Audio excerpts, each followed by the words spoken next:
warahmatullahi wabarakatuh semuanya para penonton. Selamat datang di podcast kami. Pertama, Ibu, kami dari Prodi Pendidikan Sejarah FKUSK datang ke sini untuk buat tugas dari dosen kami mata kuliah Sejarah Publik. Itu buat podcast. Mungkin di sini kami akan langsung untuk mewawancara Ibu. Untuk pertanyaan pertama kami, Ibu, mungkin boleh Ibu perkenalkan diri sedikit, Bu, dan sejarah singkat bagaimana kampung Nusa ini, Bu. Terima kasih. Assalamualaikum warahmatullahi wabarakatuh. Perkenalkan, nama saya Nur Hayati, biasanya dipanggil Anya atau Kak Nur. Terkait dengan bagaimana Nusa ini menjadi desa wisata, awalnya di 2004 itu kan kita juga salah satu desa yang terkena tsunami. Nah, kemudian di 2005 kita coba dulu dengan daur ulang sampah berbasis masyarakat. Kita diajarkan oleh sebuah NGO namanya ISP USAID. Ada dua orang dari masyarakat Nusa yang belajar bagaimana membuat tas dari saset kopi. Nah, selanjutnya pulang mereka mengajarkan ke ibu-ibu. Nah, 5 bulan kemudian kita bentuk kelompok namanya Nusa Kreasi Community yang berbasis daur ulang sampah. Nah, dari 2006 ke 2014 itu sangat banyak tamu-tamu yang datang justru hanya ingin belajar bagaimana mendaur ulang sampah, bagaimana membuat tas, bagaimana membuat bunga, bagaimana membuat kotak tisu dan sebagainya. Nah, itu pada saat itu kan kita belum menguntungkan dari sisi paket karena kita tidak paketkan itu. Tamu datang belajar pulang, akhirnya ya ibu-ibu yang mengajar ini nggak dapat apa-apa kecuali kalau mereka beli tas atau beli kotak tisu atau bunga baru ada. Kalau nggak ada ya cuma membuang waktu istilahnya ya. Nah, akhirnya di 2014 kita coba gali potensi yang lain selain daur ulang sampah, ada apa di Nusa. Ternyata masih banyak masyarakat Nusa yang aktif baik di bidang kuliner. Ada anak-anak yang aktif di tari karena kita di 2006 juga membentuk komunitas tari yaitu komunitas Ahaya yang mereka sudah pernah ke Jepang, sudah pernah ke Prancis seperti itu.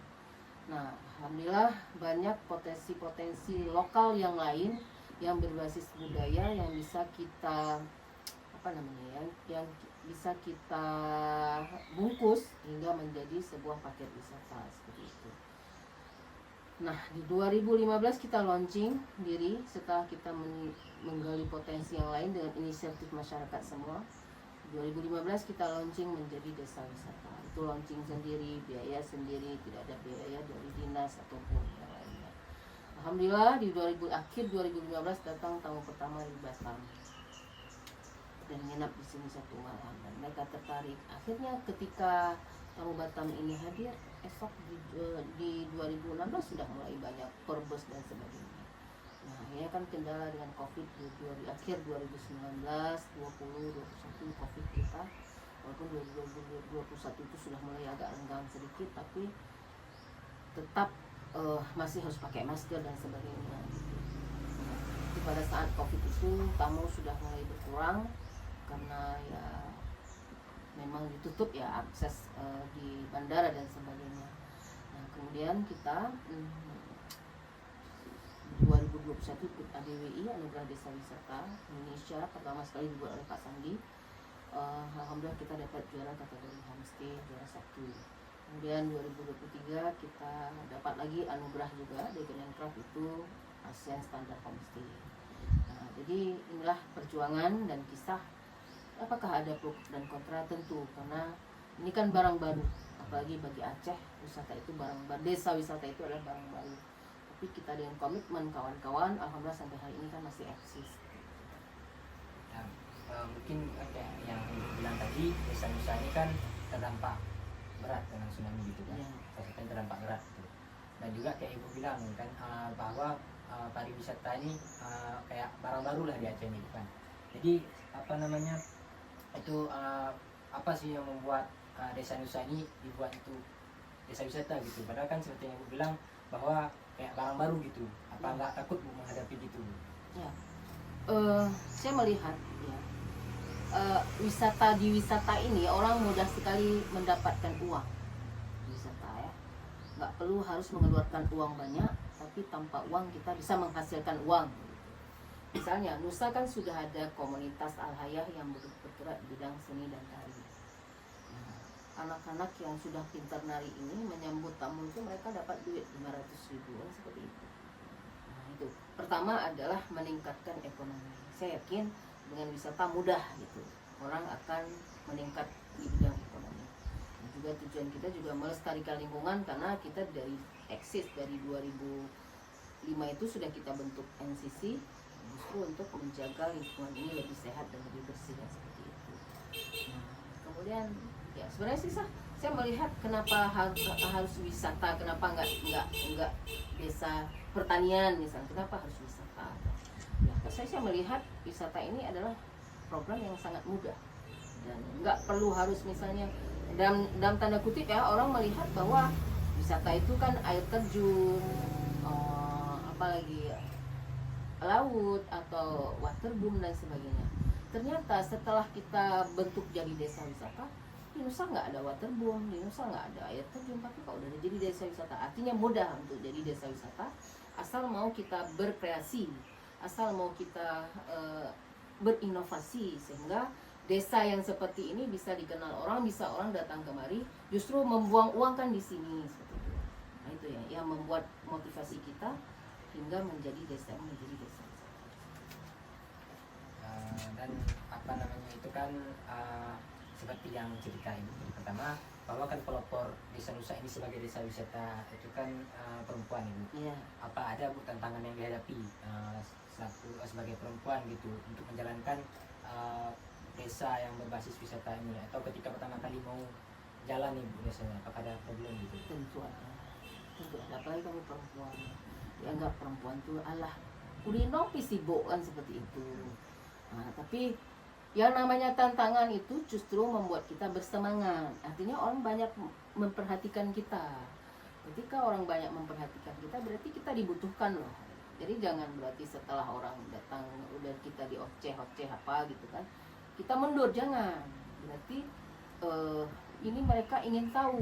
Nah, ketika mereka ingin tahu, kita memberikan pengetahuan kepada mereka, toh alhamdulillah hari ini kan sudah semua masyarakat mau terlibat dalam kegiatan kepariwisataan seperti itu. Jadi kalau apalagi perempuan itu suka ngomel dan sebagainya. Ini sesama perempuan sendiri kadang-kadang seperti itu, iri dan dengki itu biasa menyoiri hana-hana, istilahnya apa ya? Irinya itu juga nggak ada blem apa-apa juga nggak ada masalah. Tapi saya melihat perempuan Nusa ini asal kita ajak mereka mau. Seperti tadi itu kan ada sosialisasi penyakit stroke. Dalam sekejap saya cari orang ada, kan seperti itu. Artinya perempuan Nusa ini memang ingin belajar. Perempuan Nusa ini ingin berpartisipasi. Itu kalau perempuan. Apalagi menjaga sejarah dan sebagainya. Karena kalau misalnya mereka nggak mau, saya pernah di Nusa ini sewaktu-waktu dulu setelah tsunami, Kenduri Blang tuh nggak mau pakai hidang. Saya tegur, saya bilang kebetulan yang nggak mau pakai hidang itu adalah Tuhpet. Saya tegur, fungsi Anda ini adalah memang untuk menjaga lestarinya budaya di Aceh, terutama di Nusa. Masa Anda pakai nasi kotak? Hidang itu kan hidang Aceh kan. Alahnya ribet. Kalau ribet jangan duduk di tempat itu. Buah bopeng toh. Ini ya sekarang kan sudah kembali budaya hidang. Dulu kan hantaran pakai plastik keranjang, pakai dibalut dengan plastik. Hidang tuh tidak pakai lagi, sehingga apapun yang ada di keranjang tuh kan nampak. Ada BH, ada apa kan hantaran itu kan nampak. Nah, jadi saya itu berkomitmen gitu. Itu harus dijaga budaya. Begitu cantik budaya Aceh, itu semua harus dibungkus, tidak boleh diperlihatkan ke orang lain. Itu kan namanya apa ya? Istilahnya nyenkon bukan kemaluan, apa namanya ya, aib kita gitu kan, aib padum nomor celana, padum nomor BH kan itu aib kita sebenarnya. Nah, akhirnya di Nusa kembali ke hidang. Alhamdulillah. Maulid juga seperti itu, yang tetap pakai kotak. Saya tanya kenapa ibu masih pakai kotak. hanya kamu repot dan sebagainya, kamu karena kalau PKK sewa tapi PKK. Alhamdulillah sekarang sudah mulai berubah. Sampai ke situ loh peran kita selaku perempuan. Dan saya yakin adik-adik ini juga kembali ke kampung juga harus seperti itu. Jangan tanya-tanya saya saja, gitu kan, seperti itu. Nah, jadi ini deh yang kita lakukan di Nusa, kita advokasi, kita backup ibu-ibu di Nusa juga terus harus aktif, terutama dalam menjaga tradisi budaya seperti itu. Dan untuk di Kampung Nusa ini sendiri Bu, apa ada gitu program khusus untuk pemberdayaan perempuan untuk mendukung sektor pariwisata ini Bu? Ya, kebetulan setiap kampung ada PKK, ya kan? Di PKK itu sebagian besar adalah perempuan. Di PKK itu ada Pokja 1, 2, 3, dan 4. Masing-masing Pokja itu berhubungan sih dengan pariwisata. Misalnya Pokja 1 pendidikan dan penghayatan Pancasila. Bagaimana wisata ini kan tidak jauh melenceng dari Bhinneka Tunggal Ika dan sebagainya seperti itu. Jadi itu kita ajarkan. Bagaimana di Nusa ini tidak ada yang narkoba. Kalau wisata ada narkoba kan juga ribet kita ya kan. Nanti bentar-bentar udah datang orang hoyong kan. Nah, tamu datang ada hoyong juga, orang hoyong di situ. Nah, ini juga bagian dari yang kita terus sosialisasikan. Kemudian juga pola asuh di dalamnya. Bagaimana orang tua juga mengasuh anak baik remaja itu dengan hal yang baik, dan ini juga ada hubungannya dengan wisata. Kalau remajanya jahat, tamu juga tidak nyaman, tidak aman seperti itu. Nah, kemudian di Pokja 2 PKK itu ada pendidikan keterampilan. Nah, UMKM yang ada di desa itu, terutama di desa wisata itu sangat mendukung desa wisata. Karena tamu-tamu yang datang kemari mau pulang kan butuh oleh-oleh nih ceritanya. Nah, kita ada UMKM, ada home industri yang bisa melengkapi kebutuhan-kebutuhan di kepariwisataan. Nah, kemudian di bidang di Pokja 3 ada bagian lingkungan. Lingkungan ini sangat-sangat berperan dalam pariwisata. Kalau lingkungan tidak bersih, gimana? Kalau lingkungannya juga tidak sehat, gimana? Nah, ini juga tamu juga nggak mau datang kalau kita tidak bersih lingkungan. Pokja 4 tentang kesehatan. Kalau orang Nusa ini banyak penyakit kan nggak mungkin datang, nanti menular kan seperti itu. Nah, jadi semua kegiatan-kegiatan ke PKK-an, kemudian juga kegiatan-kegiatan kampung ini berhubungan dengan wisata. Nggak mungkin tidak. Saling mensupport, saling mendukung itu di dalam wisata. Karena lembaga pariwisata Nusa juga bekerja sama dengan pemuda, bekerja sama dengan AHAYA, bekerja sama dengan PKK, bekerja sama dengan aparatur kampung. Ketika ada misalnya ada tamu yang butuh sosialisasi tentang cara menanam padi, kita libatkan kaos ibu, bapak-bapak yang terlibat di kelompok pertanian. Nah, kalau mereka butuh bagaimana sinerginya BUMG dengan kepariwisataan, pariwisata, kita butuh kawan-kawan di lembaga BUMG dan sebagainya. Jadi nggak mungkin kita terpisah dari lembaga-lembaga yang ada di Nusa. KB? Nah Bu, kayak bilang tadi kan bahwa pemeran utama dalam perkembangan wisata Kampung Nusa ini kan perempuan. Ya. Gitu. Apa ada mungkin bisa ceritakan sedikit kisah inspiratif mungkin salah satu dari seorang perempuan Kampung Nusa ini yang berhasil mengembangkan usaha lokal atau produk lokal yang mungkin produknya itu udah dikenal di nasional atau internasional? Oh, sebenarnya Roti Nusa itu kan perempuan, bukan ya? Roti Nusa, omset mereka miliaran per bulan. Sekarang mereka sudah ada warung kopi Nusa lagi, Nusa Indah, apa itu yang supermarket tadi kan sekarang. Itu sebenarnya inspirasi sih bagi kita. Cuman mereka kurang interaksi sosialnya yang kurang, ya kan? Tapi kita jangan melihat mereka tidak berinteraksi sosial kan seperti itu. Kurangnya gimana? Mereka datang sih ke rumah orang sakit, mungkin dari sisi kita buat kegiatan-kegiatan di kampung mereka kurang mensupport gitu seperti.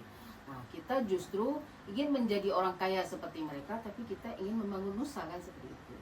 Bukan ingin membangun pribadi sendiri, enggak. Saya punya cita-cita ingin menjadi orang kaya, tapi saya ingin menjadi orang kaya yang bisa mensejahterakan orang lain kan seperti itu. Nah, ini yang belum ada di kita. Mungkin Allah lebih tahu dari kita kenapa saya tidak dijadikan orang kaya kan. Siapa tahu nanti lebih dari mereka, mungkin sombong saya kan seperti. Nah, kita berdoa itu tidak, karena cita-cita kita ingin menjadi orang kaya, ingin bisa mensejahterakan orang lain juga. Karena sebaik-baik manusia itu kan yang bisa bermanfaat bagi orang lain kan seperti itu. Desa Nusa ini juga kan yang pernah saya tahu itu kan basis wisatanya itu daily activities kan, keseharian para warganya gitu. Apa mungkin boleh sedikit dikasih tahu Bu, apa-apa aja sih sebenarnya yang ada di Kampung Nusa ini, keunikannya, dan bagaimana cara kalau mau wisatawan itu kalau mau berkunjung atau ingin mengambil paket gitu, Bu, atau gimana tuh caranya? Ya.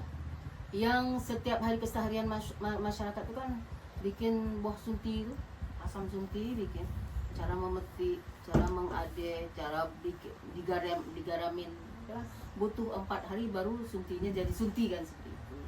Kemudian masyarakat bikin timpan setiap hari, yang jualan-jualan timpan itu kan keseharian masyarakatnya.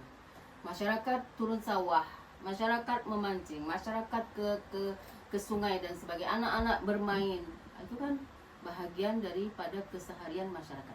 Masyarakat itu tidak hanya masyarakat dewasa, tapi masyarakat itu laki-laki dan perempuan, mulai dari anak-anak sampai orang dewasa, orang tua, itu adalah masyarakat Nusa. Jadi apapun yang dilakukan oleh masyarakat Nusa, mulai dari anak-anak sampai dengan orang dewasa, itu adalah paket wisata seperti itu. Oh, di sudut sana ada orang yang membuat jala, pegat jila, orang jila, tengah pegat jila, itu juga bagian paket wisata. Oh, di sudut sana ada ibu-ibu yang sedang merajut, paket merajut. Sana ibu ada yang membuat kue karah, paket kue karah. Itulah yang namanya keseharian masyarakat. Ditambah dengan kuliner-kuliner tradisional seperti itu. Apa lagi satu lagi tadi? Pertanyaannya lupa. Betul. Nah, dan untuk harga paketnya gitu. Oh, harga paket. Kalau harga paket, satu paket itu orang dewasa 25.000 per paket per orang. Tapi kalau anak siswa dan mahasiswa itu 3 paket 50.000. Tapi kalau ngambil satu paket tetap 25.000. Tapi kalau ngambil 3 paket 50.000 per orang. Itu belum makan ya. Mungkin yang terakhir pertanyaan kami itu Bu, apa harapannya Kampung Nusa ini, kan gini Bu, kami udah banyak kali pencapaian Bu. Ya. Mungkin itu apa harapan untuk Kampung Nusa ini ke depannya Bu? Yang jelas harapan saya menjadi masyarakat yang tidak bergantung kepada orang lain. Artinya masyarakat yang mandiri, yang sejahtera, kemudian menjadilah Nusa ini baldatun thayyibatun wa rabbul ghafur. Sebuah negara atau sebuah desa yang memang yang memang sejahtera benar-benar. Jangan itu orang tidak sejahtera biasanya kan di bidang ekonomi, bahkan ulung hari ini ribut sana, karena mereka itu tidak sejahtera di bidang ekonomi terutama. Nah, tapi kalau dengan wisata ke depan, insya Allah kita berharap masyarakat Nusa ini menjadi masyarakat yang mandiri, masyarakat yang sejahtera, dan dalam bingkai syariah Islam kan seperti itu. Baik itu karena datang wisatawan, tak kebablasan kita udah ikut wisatawan, katro wak barat kan pakai rok pendek, kayak rok pendek kan seperti itu, tapi tetap dalam bingkai syariat. Mungkin itu aja pertanyaan yang akan kami tanyakan kepada Ibu. Kami mungkin dari pendidikan sejarah FKUSK ini saya mengatakan bahwa pelajaran yang bisa kita ambil di sini adalah mungkin apabila kita mendapat tantangan itu janganlah menyerah, tapi kita harus bangkit lagi, dan juga kita mungkin nih terutama bagi perempuan jangan jangan mau direndahkan. Juga kita bisa lihat contohnya di sini perempuan-perempuan di Kampung Nusa ini itu bisa nih mengembangkan desa wisata gini. Jadi buanglah anggapan-anggapan kaum konservatif itu yang menganggap wanita itu tidak boleh berpendidikan tinggi dan juga harus di dapur gitu. Mungkin sekian dari kami. Sekali lagi terima kasih Ibu atas waktunya dalam video kami ini. Saya ucapkan terima kasih. Assalamualaikum warahmatullahi wabarakatuh.